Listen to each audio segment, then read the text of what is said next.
தக்கா டைம்ஸ் நேயர்களுக்கு வணக்கம். நான் உங்கள் யூசுப்.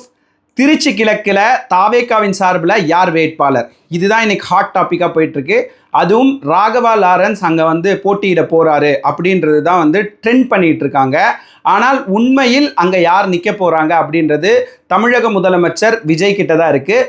காரணம் என்னென்னா, மற்ற இடங்களில் மற்ற இடைத்தேர்தலில் இருக்கக்கூடிய ஒரு சூழ்நிலைன்றது இங்கே திருச்சி கிழக்கில் இருக்க வாய்ப்பே இல்லை.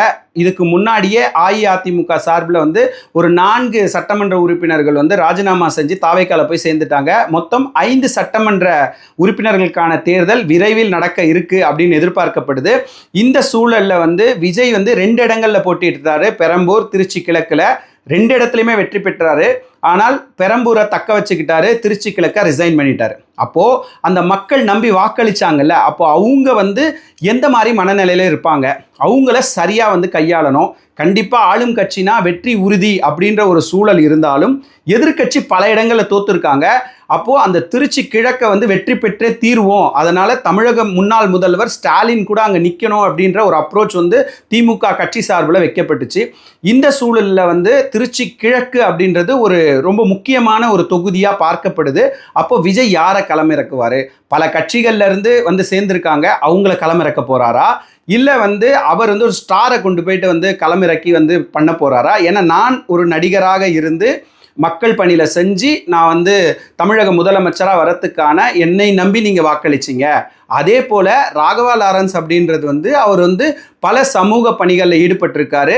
மாற்றம்ன்ற ஒரு அறக்கட்டளையின் சார்பில் விவசாயிகளுக்கு டிராக்டர் கொடுத்ததுலேருந்து பல விஷயங்கள் செஞ்சுருக்காரு.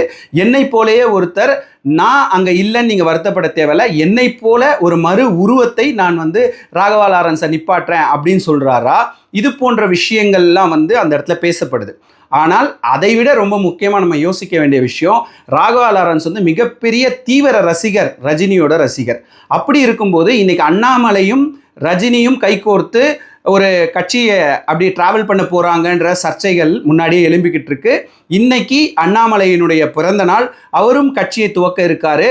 அந்த சூழலில் ராகவா லாரன்ஸ் இங்கே வருவாரா அங்கே போவாரா அப்படின்ற ஒரு விஷயம் இருந்தாலும், ராகவா லாரன்ஸுடைய ரசிகர்களும் சரி, தாவேக்காவினுடைய பல கட்சியினுடைய ரசிகர்களும் சரி, எல்லாருமே ராகவா லாரன்ஸை தாவேக்காவினுடைய கட்சி துண்டை போட்டு அவர் தான் வேட்பாளர் அப்படின்ற ஒரு நிர்ணயத்துக்குள்ளேயே வந்துட்டாங்க. இதையெல்லாம் பொறுத்திருந்து தான் பார்க்கணும். ஏன்னு சொன்னால், நான் சொன்னது தான், திருச்சி கிழக்க பொறுத்தளவு நம்ம நினைக்கிற மாதிரியான தொகுதி கிடையாது.